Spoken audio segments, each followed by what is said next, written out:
Oggi siamo qui a presentare la versione inglese di due dei miei libri, Anna e Sorry.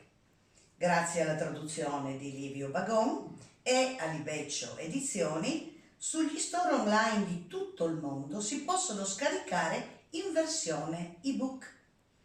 Per la versione cartacea potete cliccare sul link www.libreriaribelle.com o telefonare per informazione direttamente alla casa editrice al numero 0586 806376.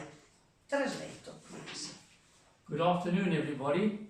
We are here today to present two of Orieta's books, Anna and Sorry, translated by me, Bagong Livio, and which can be downloaded online throughout the world in e-version book.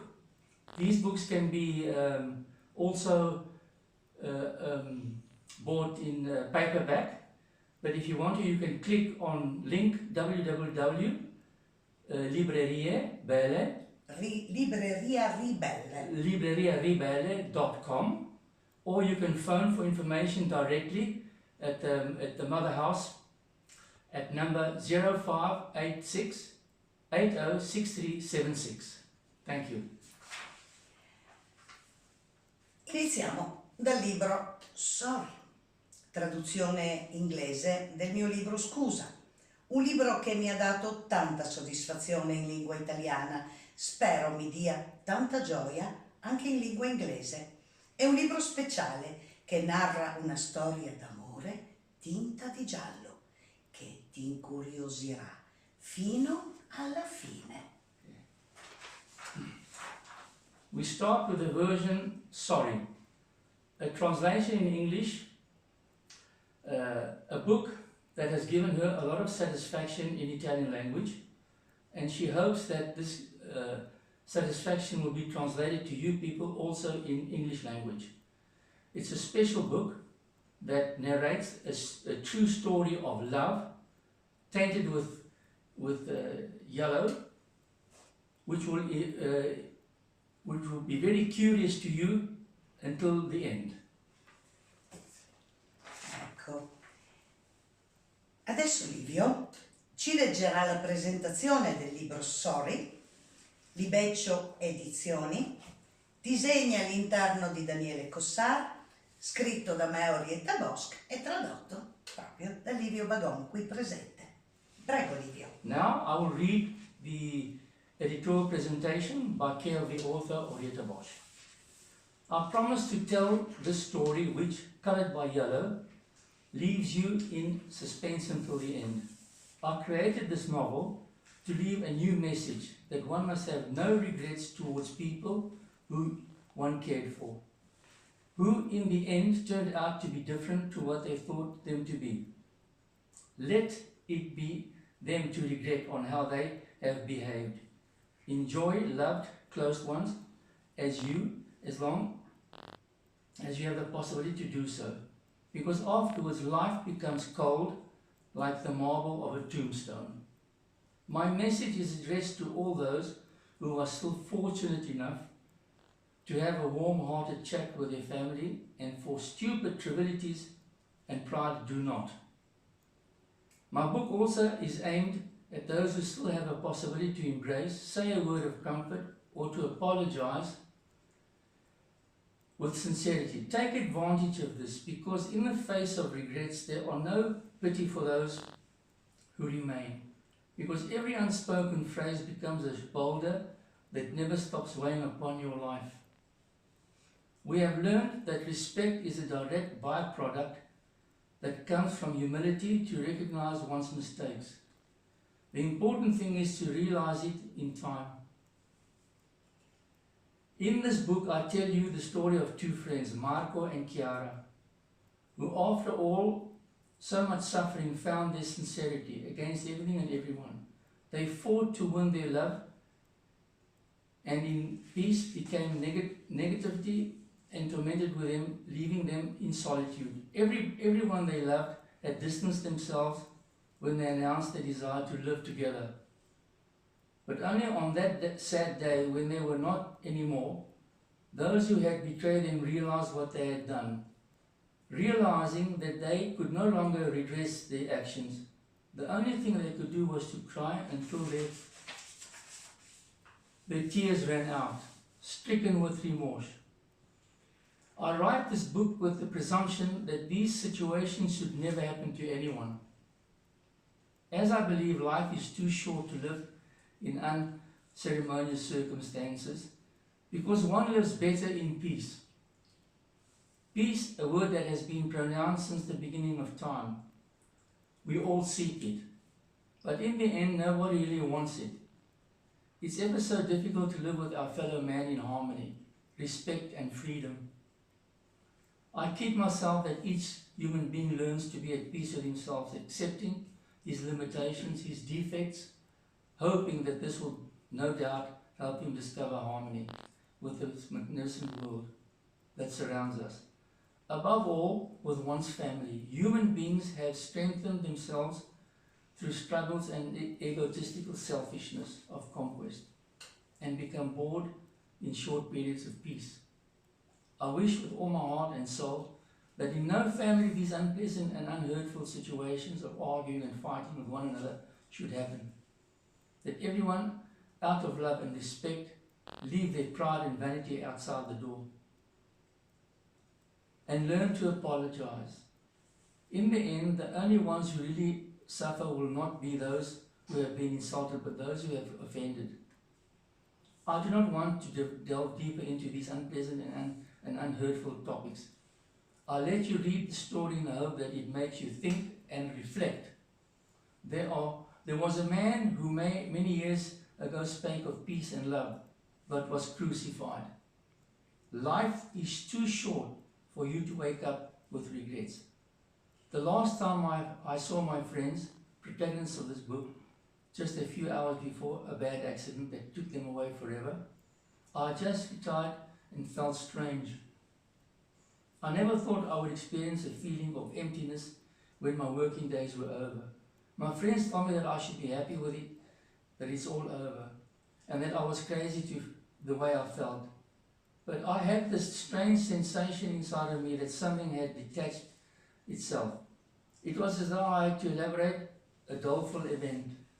Incredible that it may be, but that was my mental state of mind at that moment. So I decided, on the advice of my colleagues who were concerned and supporting me formally, to write a book based on a promise I had made to my dear friends a few hours earlier before they left this world.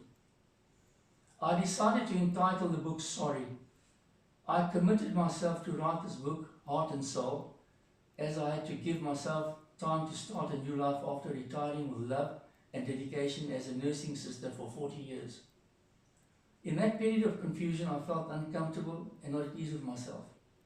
Writing this story, I wanted to send a message to the world, to have the courage to apologize before it was too late.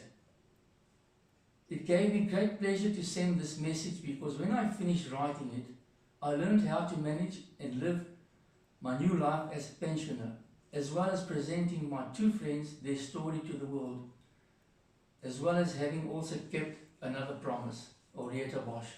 Thank you. Thank you, Livio.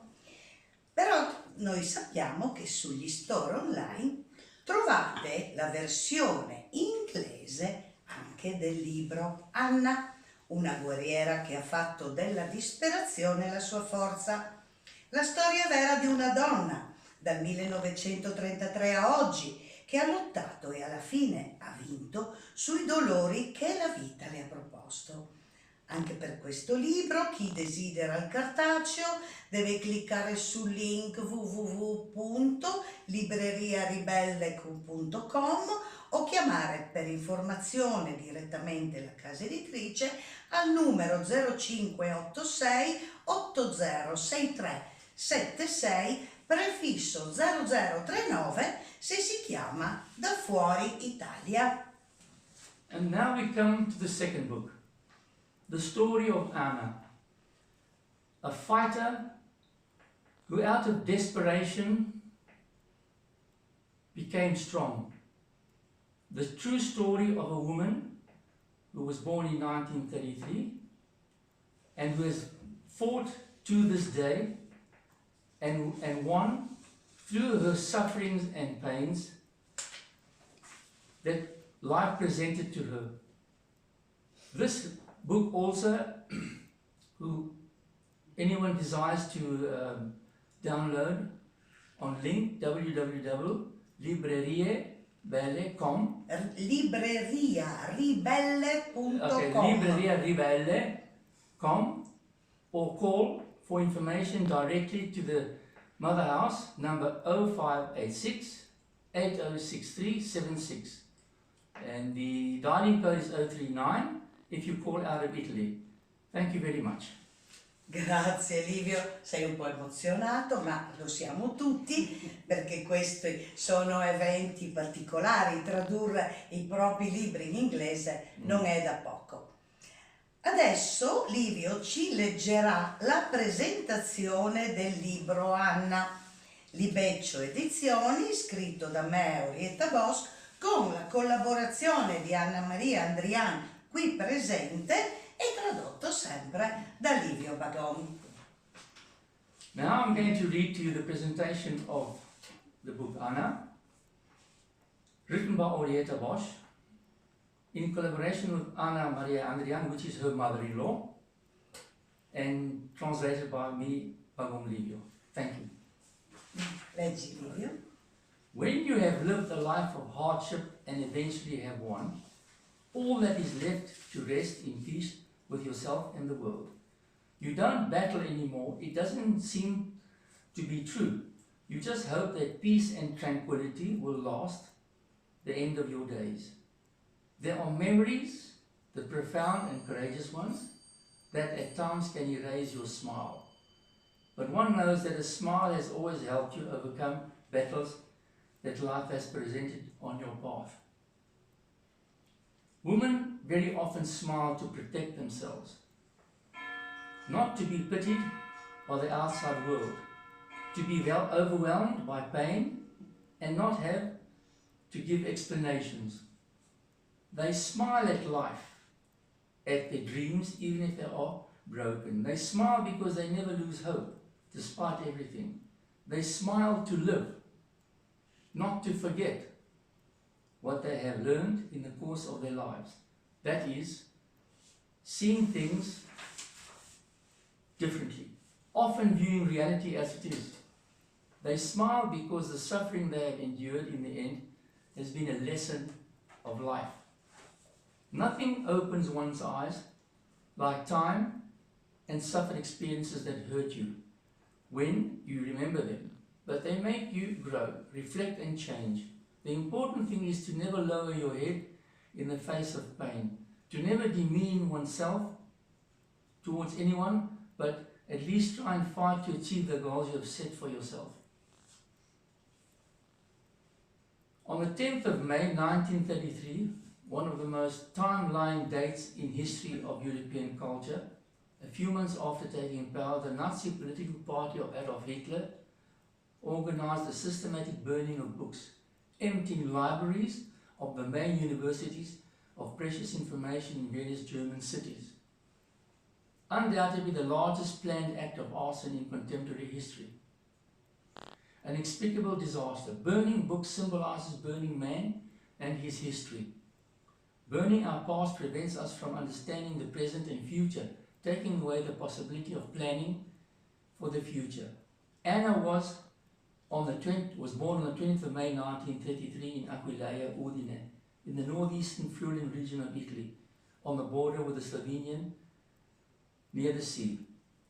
When at the time there were no mention of political situation in Germany, Italy was on the other hand governed by a dictatorial fascist regime.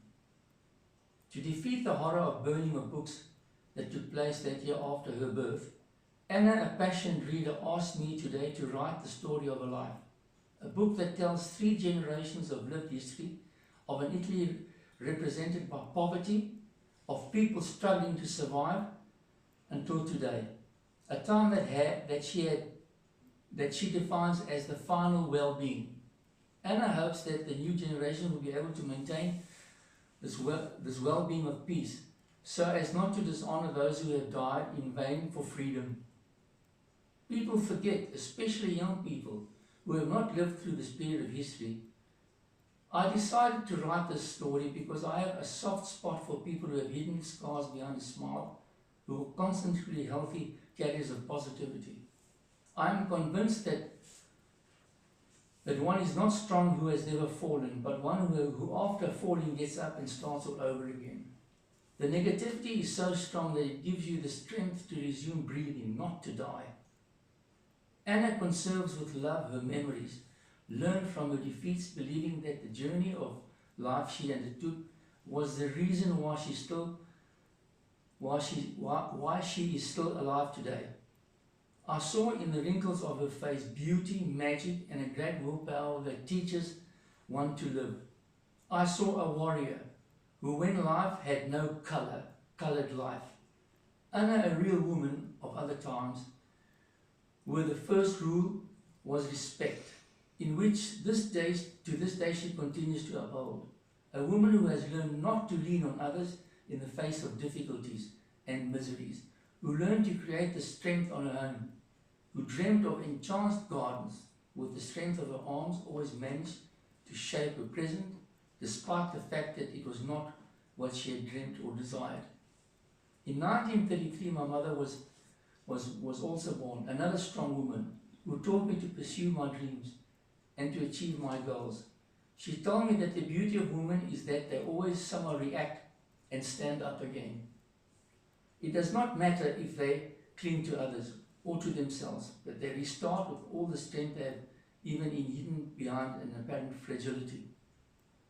She says that in order not to have regrets tomorrow, we must live well today. In all women, especially when they enter the age of maturity, harbor an inner force that creates strong forces of energy. This energy pushes us towards salvation, towards reconstruction of any broken integrity, like a large tree that, although threatened by disease, instead of dying, continues to feed and strengthen itself through its roots. Continues to feed and strengthen throughout its roots. Regenerating itself is reborn to find someone to whom to entrust this priceless legacy, which is their life story. I am here today writing a life story which begins in 1933, a year in which political consensus of Mussolini, the leader of the fascist movement, was on the rise. The industrial sector's low growth rate espoused and pressured the idea that the Duce had the conquest of colonializing African lands. War and misery were waiting to hit our land hard. New soldiers and strong women in history were created. They are our mothers, our grandmothers. These women are a life lesson to all of us. Through their stories, we learn to appreciate what we have today, to understand how lucky and fortunate we are, learning to complain less and respecting each other more. 1933, a year in which Adolf Hitler took power and was installed as the new Chancellor of the German Parliament, the same year in which the Holy See signed a concordat with the Nazi Germany, the beginning of the end of peace, when its people were still suffering from hunger, not having yet recovered from the consequences of the First World War. I write Anna's story because I want it to be an example to the new generation, so that they appreciate what they have, to understand the sacrifices of this generation, the well-being we enjoy today, so that they respect the freedom which we have today, because it was precisely these. Finiamo così. It was precisely these. Allora, vi abbiamo presentato 2 libri. Ricordatevi i titoli: Sorry e Anna, di Orietta Bosch, Libeccio Edizioni. Si può scaricare la versione ebook in tutti gli store online in tutto il mondo. Orietta, Livio, Anna e Libeccio Edizioni vi ringraziano sperando che scarichiate tanti ebook perché sono libri molto belli. Un abbraccio.